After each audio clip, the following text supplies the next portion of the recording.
Hey, this is Ryan Turner here from VWDiesel.net, and today we're going to be putting an injection pump and a timing belt on an AAZ. Now, the same basic procedure works for any VE pump diesel, whether it be an AAZ, an MF, an ME, an AHU, or even an ALH. It's the same basic enough procedure. But this one is going in our AAZ caddy swap. So I bought this motor without a pump on it, so we're going to put a pump on it because I had some. And then we're going to cover that in this video here, because a lot of people are really intimidated when it comes to putting a pump on a vehicle, you know, because getting the crank time and the cam time and the pump time and everything together without bending valves and making sure it runs is just, it's really intimidating for a new guy that hasn't done it before, or even an intermediate guy that hasn't done it that often or hasn't done it in a while. I haven't done it in a while either, so I'm going to have to go back over some of this stuff and refresh my memory, even though it's not that complicated of a procedure. It's just something that you want to double check and triple check and just make sure, because this is a very critical stage and you don't want to mess anything up. So time is your friend here, research is your friend here. Watching this video a couple times might help out. So let's go ahead and let's start this process and get this motor ready to go. Here we have the side of the AAZ motor. I don't know where the cam is set, or the crank is set. I don't know where the cam is set. I've loosened the gear off to get this back plate off earlier in a video series. And the pump is it's just thrown on here. It's still loose. It's roughly tightened down. So what we're going to do is we're going to go through setting all these things where they need to be. A couple tools that we have is a crank pulley, or a cam pulley sprocket. We're going to use that on this injection pump here. We have a Mark III AHU crank lock. Both of these tools came from Metal Nerd, so you can check those out at metalnerd.com. And that'll just fit over here into, get my head out of the way, into some little grooves here, and it just loosely holds it into place. We'll actually bolt the crankshaft to it, so that'll hold that in place. We will have a tool to lock the camshaft into position. That's still over there in the box, so I have to run over there and get that. And then you'll also need your assorted tools to do this, you know, sockets and wrenches and all that jazz. We're going to start this process by removing the valve cover. On this engine, it happens to be 3 10mm bolts and these little grommets and washers.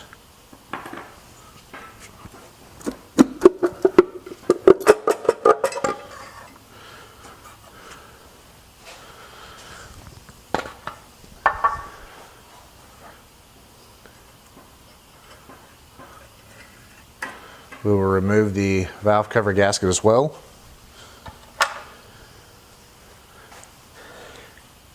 And now we will check to see where the camshaft is at. Starting off with the camshaft, there's a couple things that you want to check. First, to make sure that it's a top dead center, the point of this lobe will be up and the point of this lobe on cylinder 1 will be up.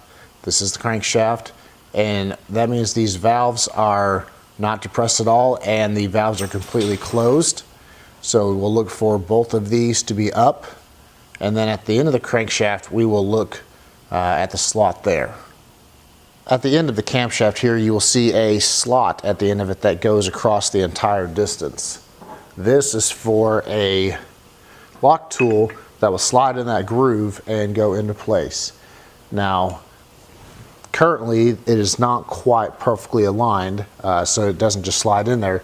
But if you look at the lock tool itself, there's a lip here, and this lip is made to go inside that and lock into place there. This is not for torque, this is simply for alignment. Do not put your tool in here in the end and try to break the pulley loose if you are at that step. Don't do that, that'll just mess stuff up. Use the actual pulley holder or make one yourself. While the camshaft may be on just about top dead center, the crankshaft may be halfway out. The crankshaft is made to rotate twice for every time that the camshaft here rotates once. So while this is on top dead center just about, the crankshaft could be either on top dead center or it could be 180 degrees out. So that's what we're going to check next. These two do have to work in relationship. So if you have to rotate the crankshaft a large amount, you may also have to rotate the camshaft in relationship with the crankshaft to bring it into top dead center, because this is an interference engine and the valves will get in the way and stop you from rotating them. Here is the inspection hole to tell whether the crankshaft is at top dead center or not. There is a little arrow right here that looks down and it points onto a mark on the flywheel itself. So let's look at that mark. This is just an extra I had laying around. If you look right here, there is a little 0 with a tick on it. You can also tell it's between these notches right here. So if you're rotating around and you see a notch here, or you know that you're coming up pretty close to it. And that arrow that is on the transmission will point down at this, and then you will line up that arrow with this tick mark on the flywheel itself to know where, if you're at top dead center.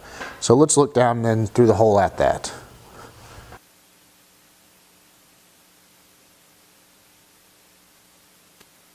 Here we are going to attempt to rotate the crankshaft and the camshaft together so that we can bring them around to top dead center. This is going to take a 12.19 millimeter for the crankshaft bolt.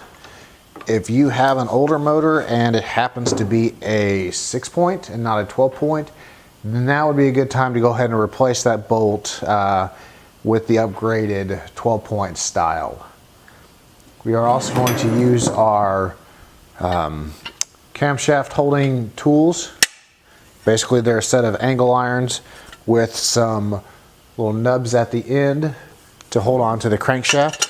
You could make these yourself if you wanted to. This particular set came from Metal Nerd. Very good stuff. So I would go check them out. Chuck there is a good guy, and he makes great products. So we're going to start kind of doing this together, but you could do a little bit at a time.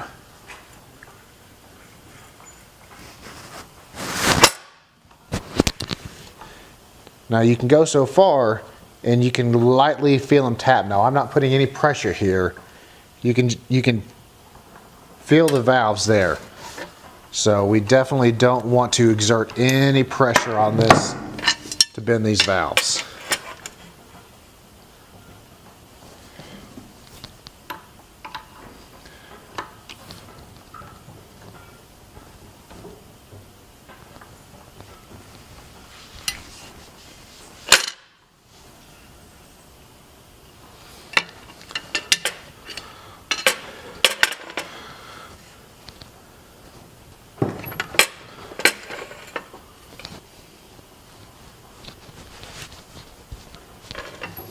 All right, our camshaft is just about perfect at top dead center. It's not quite, I need a little bit of tweaking for the lock to slide in, so that's okay.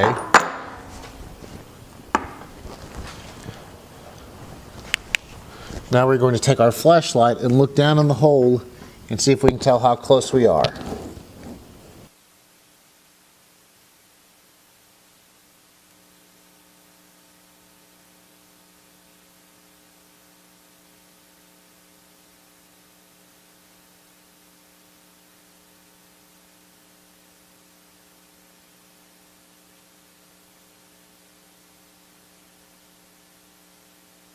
All right, now we are going to take our camshaft locking tool, put it down here at the back, and then take our camshaft rotating tool, and we're going to wiggle it back and forth till the lock slides in.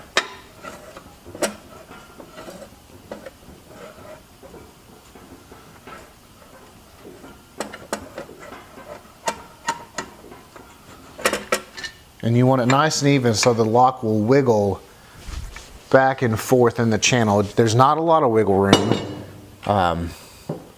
but you want to make sure that you do that. And there's actually a procedure that I'll post where you can use feeler gauges to make sure that this is perfectly perfectly perfect. Now that the crankshaft and the camshaft are both locked into position, we're going to take a 19mm, the same one we used on our crankshaft, and take our hold down tool and break this bolt loose and free the sprocket up for the actual timing of the pump and everything. So we will hold that.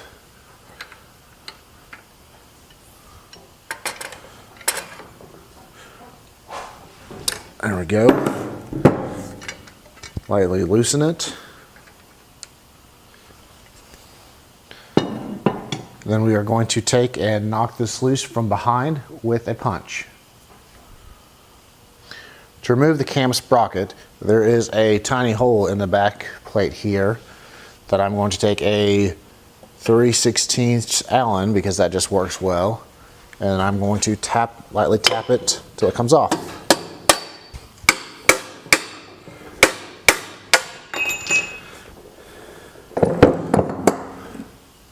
There we go. We can see now that it is loose. Zooming in here with the pump in the right location, you can see that you have access to the other pump mounting bolts as well to loosen or tighten the pump. Our pump is still pretty loose because I haven't tightened them up yet. So with the pump locked in place, I'm going to go ahead and snug up the 3 bolts here, plus the one on the back side of the pump, and then we'll get ready to throw our timing belt on here.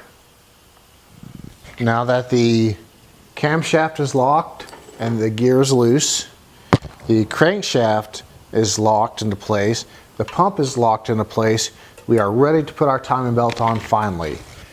Sometimes it's a good idea if you're in colder areas to let the timing belt sit out in the sun or over a HVAC vent to try to warm up. You don't want to apply any real heat to it. You just want it to be warm so that it stretches and gives a bit. The tensioner is on, but I've already taken the nut off of it so that it can slide out. And what we're going to do is we're just going to barely put it on the outside edge. Start by wrapping it around. Whoops. It will jump off on you, so don't worry about that. This distance, the distance between these teeth, don't matter because this pulley does bend. But what does matter is the spacing between the injection pump pulley and the crankshaft. So you want to make sure that you have all of this slack here taken out of it. Now you see, if I put this back fairly far on the pulleys here, you don't have enough room to get this bottom part of the belt on. So now that it's close, I'll go ahead and I'll inch up some of the slack here.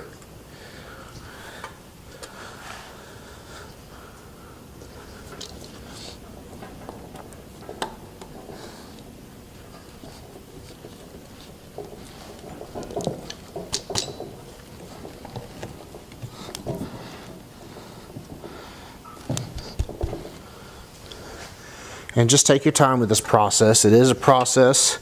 They don't always go on smoothly the first time.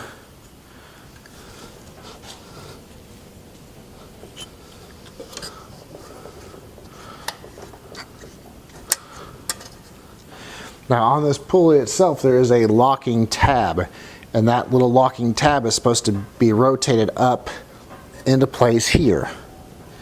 So once the belt is all the way back on the pulleys, you may get a little bit of timing belt fuzz there. We're going to most likely use a screwdriver to get this pulley tab back into its position. Alright. And now the belt is on. It is more intimidating than it really is. Just take your time, make sure your marks don't move. Our cam's still good here. Our pump's still on spot. There's not a lot of excess slop. This is very tight through here, which is what we want. Now that we can get our, now that this is all together, we'll go ahead and we'll tighten this up, and we will be able to remove our locks, and we should be pretty close to top dead center on everything still.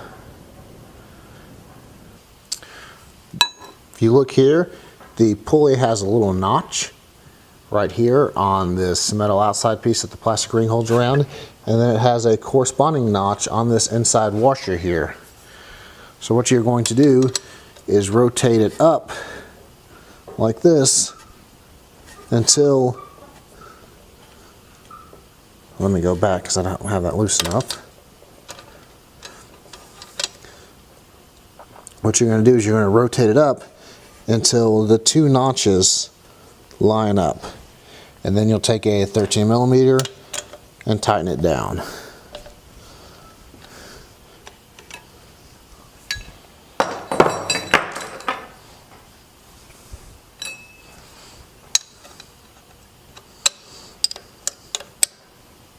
There we go. I just had to use what I had handy. Now we are ready to tighten up the camshaft sprocket, remove all of our locks, and give it a few turns around to make sure everything still lines up before we go to timing the injection pump itself.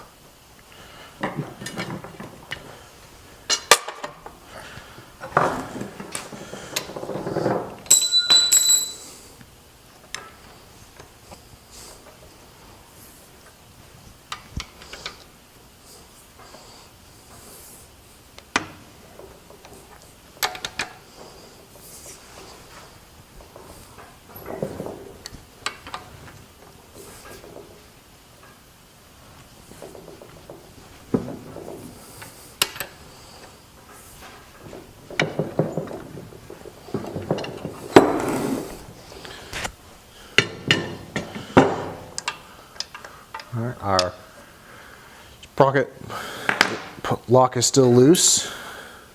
Now that everything is loose and our motor is free to turn, we're going to check our belt tightness. Make sure it's not too tight, it can still turn. And now we're going to bar it over 2 or 3 complete rotations just to make sure everything spins freely.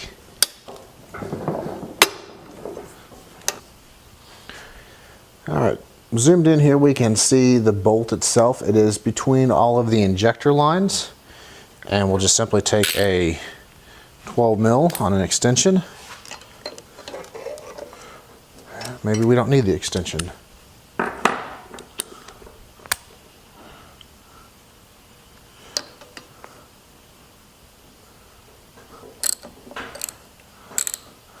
Alright, just slightly loosen it up.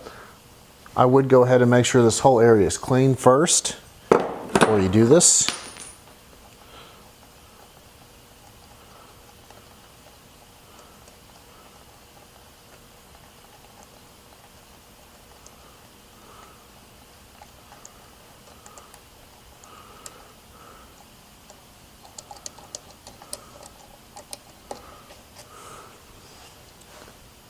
And the plug has been removed. Has quite a bit of threads on it. We're going to take the adapter piece and thread it into the pump itself with the motor at top dead center. And then we are going to take our gauge, slide it in till it fits. Okay, so it's here at 0. You can barely see it there. And then we're going to go around and give it 2 millimeters of preload. And that 2 millimeters of preload is just so that the plunger has enough to move back that way into the pump. So we're going to take our 19 millimeter, put it on the crankshaft, and go back until the gauge, we're going to go counterclockwise, so towards the alternator, back until it stops moving. Okay, and you can see it stopped moving there. We'll go forward again just so you can watch the needle, and we'll go back till it stops there. Now we're going to 0 that. Alright, now we are going to go back to top dead center and see what kind of lift we have on the pump.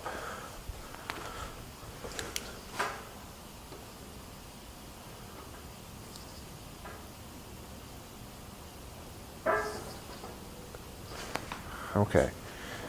Right here is 50 on my gauge. And we need, for an AAZ, it is 80, which is right about here. So we are simply going to rotate the pump until we get there. Make sure you loosen things up first.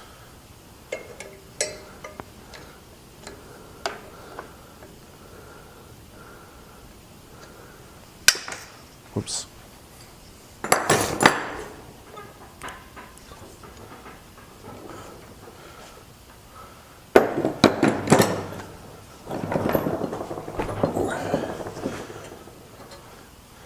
Alright, too much. That gave us a millimeter.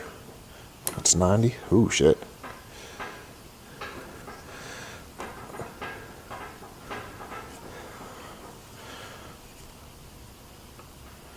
Alright, that's 83, 84. Now it's 80 plus or minus 2 for the spec, but I like to set these just a little bit advanced, so I'm going to call it good. Now we are ready to tighten our bolts up, remove the gauge, and start the motor. Wow.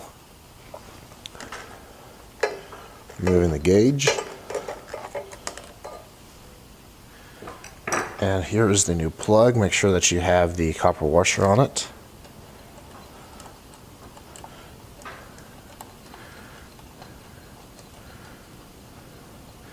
And then we'll tighten that back up.